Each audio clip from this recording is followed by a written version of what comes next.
What is going on, guys? Welcome back to the channel, and today, for those who haven't seen it, we did just receive the latest CT, which has a lot of really good news in it, and I just wanted to share a really quick little news update with you guys covering everything that we learned. The majority of what's mentioned in this CT is actually dropping later today or tomorrow, depending on where you are, probably not that much longer than 12 hours from this video, so this is all pretty exciting news. So getting straight into it, probably the biggest news of the CT is that we are getting two new reinforcements added to the OT era, which are the Ewok Hunter for the Rebellion and the ISB Agent for the Empire. A lot of people did actually guess that we might be getting the Ewoks as reinforcements down the line, and it is definitely pretty cool to see that come true. Now, quickly just touching on these guys, they're going to have a hunting bow for their regular weapon, which is going to be really interesting to see in the game. It mentions that it will have some kind of lock-on for it, so I assume that that means the damage will be fairly low, and it probably will be hard to aim since obviously the arrow has to move through the air. As for their abilities, they do just have the same three abilities as they do in Ewok Hunt, I believe, so nothing too different there, but they will be interesting to see how those play out in GA and Supremacy. Now, moving on to the ISB Agent, and these are obviously completely new to Battlefront 2, and they definitely seem like they're going to be a lot of fun. So these guys, or gals I should say, will have dual-wielded RK3 blasters, which are already available for the officer class depending on the map, of course. As for their abilities, the left ability is similar to the Sith Troopers ability, where they gain faster sprint speed and a slight health regen. However, for the ISB Agent, it will be damage reduction instead of the health regen. Their middle ability, again very similar to the Sith Troopers ability, where they'll reveal the 4 nearest enemies on the map, gaining by 1 with each kill while it is active. Now, as for the right ability, this one is actually a health buff for your teammates, which is actually really great to see. I know health buffs can be kind of annoying, but currently no one has a health buff for their team on the dark side, and so this will actually be a nice little bit of balancing.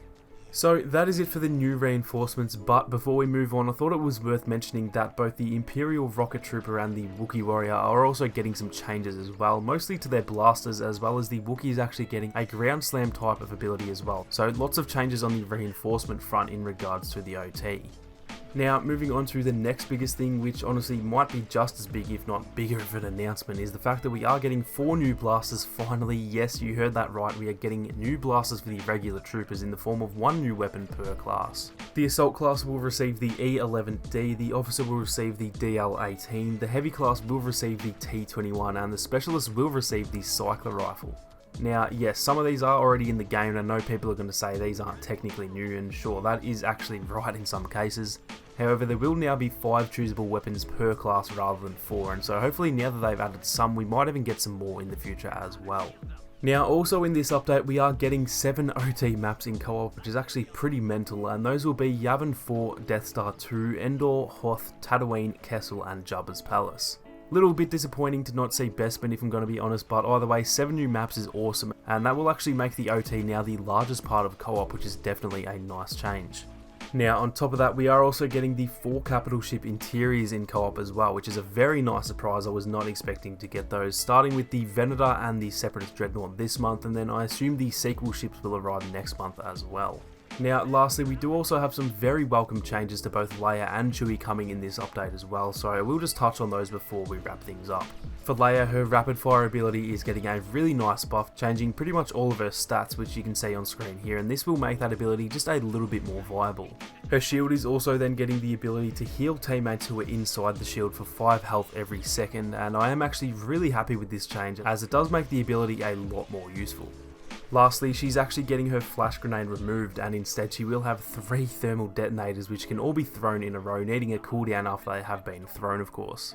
Now, with this, she is also getting some small changes to her cards in order to fit the new ability changes as well. Now, as for Chewie, he's getting a really nice change to his bowcaster, and what's going to happen is that when you scope in now, instead of the 3 to 5 shots, it'll shoot 1 powerful shot instead, pretty much like a sniper rifle, allowing him to be much more viable at long range. Then when you're not scoped in, rather than the 3 shots in a horizontal line, it'll actually now be in a triangular formation, making the spread a lot easier to manage. These changes are really exciting for both Leia and Chewie. I'm definitely very keen to check them out, and make sure to keep your eyes on the channel, as I will actually be updating my guides for both Chewie and Leia in the coming weeks. So that pretty much wraps up most of the announcements from this CT. There are obviously a heap of little changes coming as well, as always, lots of bug fixes and some UI changes and stuff like that. So I will just leave a link to the CT down in the description for those of you who would like to read it for yourselves. But that is going to do it for this one, guys. Let me know what you think of all this news down in the comments, as I'm always keen to hear the community's thoughts on these updates. And if you don't get a chance to play straight away, keep an eye on the channel, because probably in 24 hours from now I will be having a first impressions video on the channel covering all of these little changes and how they are in game. If you did enjoy the video, then make sure to leave a like down below to help support the channel, and be sure to subscribe with those notifications on so you don't miss out on any more Battlefront 2 videos or live streams. Thank you all so much for watching. You guys have a great day, and I'll catch you all in the next one.